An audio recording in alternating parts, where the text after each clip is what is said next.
Greetings. My name is Stan Prager from the Regarp book blog, www.regarp.com. Today's podcast features my review of Destiny of the Republic, A Tale of Madness, Medicine, and the Murder of a President by Candice Millard. 4 American presidents have died by assassination. The last when I was 6 years old. John F. Kennedy, who suffered a devastating head wound, was likely dead on arrival at Parkland Hospital. Nearly a century before, the first, Abraham Lincoln, was also shot in the head, but survived overnight. In 1901, William McKinley took bullets to the abdomen and lived just slightly longer than a week, with hopes for his recovery rising and falling. But in 1881, James A. Garfield, shot in the back, lingered on the precipice of death, incapacitated and in excruciating pain, for an astonishing 79 days before the end. When it was finally over, he had been president for only just a bit longer than 6 months, and nearly half of that time he spent very slowly dying. In the meantime, the entire nation, nearly paralyzed, watched and waited. In Destiny of the Republic, A Tale of Madness, Medicine, and the Murder of a President, Candice Millard, certainly one of history's greatest storytellers, splendidly captures the high drama of this event and its aftermath, while skillfully recreating the milieu of an America, despite the brief interval in years, strikingly different from that which belonged to Lincoln or McKinley. 1880, the year Garfield was elected, was only 15 years removed from Appomattox, but a time traveler from Wilmer McLean's Pollard would be astonished to find an entirely different version of this United States, marked by rapid economic expansion and the outsized wealth creation that characterized the Gilded Age, fueled by opportunity, ambition, and the technological advances of the Second Industrial Revolution.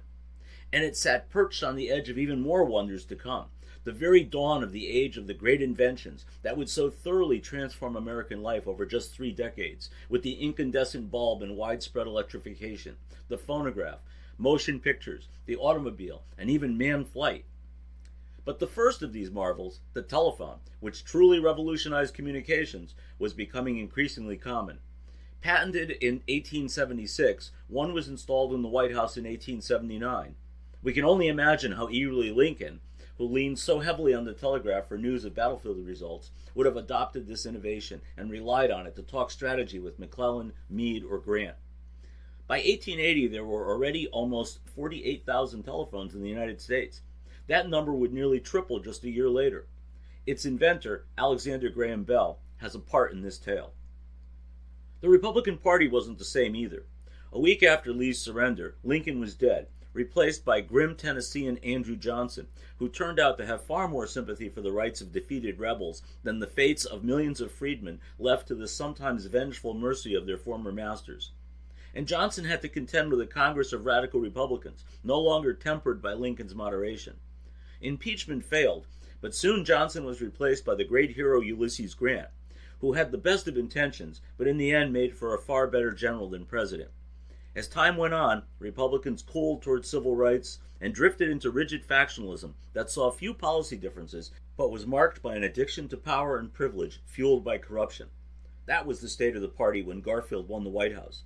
But to his credit, in his very short tenure, he took great strides towards crippling the power of the most corrupt faction in Congress while asserting executive independence. Garfield was a bright, amiable character, well regarded by most, whose politics mostly chased consensus, and whose life's trajectory bore some strange if uneven parallels to Lincoln's. Each were born to poverty in a log cabin, and were in their youths brilliant autodidacts, although unlike Lincoln, Garfield was to go on to formal education. Both had strong anti-slavery convictions, and during the Lincoln administration, Garfield took the field as a major general before going on to the House of Representatives.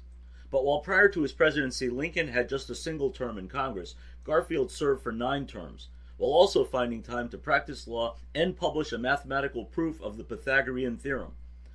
Both could be said to be dark horse candidates in their respective tries for the Republican Party's nomination, but Garfield's horse was far darker, so to speak.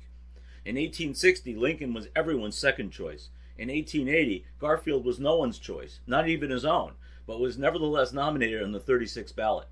Finally, in a truly odd coincidence, not only did each die by assassin, but Lincoln's son Robert, who once sat at his father's deathbed, happened to be walking towards Garfield when he was shot. For her part, Millard does not dwell much on Garfield's life, nor does she need to. It is rather his long drawn-out death that is the focus of Destiny of the Republic. On the other hand, many pages are given to another main character, the unlikely assassin Charles J. Guiteau, who stalked Garfield at a distance for an extended period of time before gunning him down at a railroad station on July 2nd, 1881. Guiteau, likely insane, was overcome with visions of grandeur that had him convinced that he was personally responsible for Garfield's election, and thus deserved the Paris consulship as a reward. Prior to this, Guiteau had tried his hand in a number of avenues in life, including law, theology, bill collecting, and utopianism, only to fail spectacularly in each. Virtually homeless, he stayed at a series of boarding houses and fled when the bills came due. When it finally sunk in that Garfield, who was of course unaware of Guiteau's mad fantasies, would deny him the grand recognition he believed himself due, he persuaded himself that the president was instead a villain who must be murdered for the good of the country. Guiteau's lack of competence in every arena remained consistent with assassination as well. Pistol shots fired point blank at Garfield's back, yet missed his spine and all major organs. This is when the story gets really interesting, for based upon the extent of his injuries, according to most modern appraisals, Garfield should have recovered. Why he ultimately does not survive, and how heroically he endured persistent, agonizing pain for the 11 weeks of life that remained to him, while doctors fed the nation wildly inaccurate reports of his alleged recovery, is the central theme of this book. It is a tribute to Millard's talent with a pen that the reader truly winces along with Garfield throughout his suffering. More than anything else, Garfield was the victim of a medical community that did not yet believe in the existence of invisible germs. Much of Europe had adopted Joseph Lister's antiseptic methods, which were mostly belittled in the United States. Thus, multiple doctors on multiple occasions inserted unwashed fingers into the wound site, probing for a bullet which could not be located. Ironically, this bullet, which had skirted all critical internal targets, was now essentially harmless. Following a duel, Andrew Jackson had lived another 39 years with a spent bullet lodged just 2 inches from his heart. Numerous Civil War veterans of both armies carried bullets in various parts of their bodies for the remainder of their lives. But unfortunately for Garfield, in the search for the missing bullet, one of those unwashed fingers introduced an aggressive infection that slowly and painfully killed him, despite numerous attempts to save his life. From the start, Garfield's torment was exacerbated by his own doctor, actually his entire medical team, who naively waxed optimistic over his eventual recovery, while stubbornly seeking the bullet that no longer posed a threat. One of these attempts involved the now celebrated Alexander Graham Bell, who had pioneered a prototype for the first metal detector that in this case promised the perfect marriage of technology and medicine, yet proved to be an epic fail that puzzled the renowned inventor and sent him back to the drawing board more than once. Only later did it emerge that the mattress of Garfield's sickbed was constructed of internal metal springs that drove the detector's sensors off the charts. Meanwhile, as Garfield lingered, the entire country held its breath. When Lincoln was elected in 1860, the population of the United States stood at just 31 million. In 1880, it was more than 50 million, swelled by immigration. And it was far more networked than ever before, with transcontinental railroads, the telegraph, and Bell's telephone, so that communication was now near instant, at least in more populated regions. News of Garfield's progress was broadcast daily, and crowds gathered around public bulletin boards hungry for updates. Much of it was misleading. The president was dying.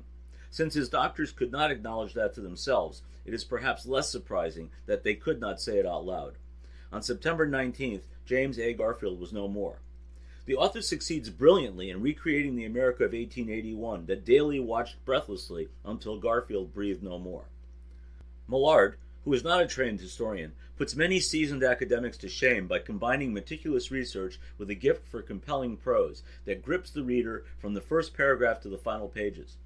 Her first book, The River of Doubt, Theodore Roosevelt's Darkest Journey, won national acclaim for its appeal to both a popular and a scholarly audience. Its success was closely rivaled by the more recent Hero of the Empire, The Boer War, A Daring Escape, and The Making of Winston Churchill. For her readers, it is perhaps no surprise that Destiny of the Republic earned similar accolades. Like many other terrific books that I purchased and set aside for later consumption, this one sat on my shelves for many years. I eventually turned to it just after closing the cover of another author's biography of Garfield that succeeded masterfully in its study of the man, but was marred by a too superficial treatment of his era. Millard proved the perfect remedy. For fans of American history, do not skip this one. Thank you for joining me for today's podcast. I encourage you to share it in your network. Many more reviews on an eclectic array of fiction and nonfiction books are available at regarp.com and regarpbookblogpod.com. Have a great day.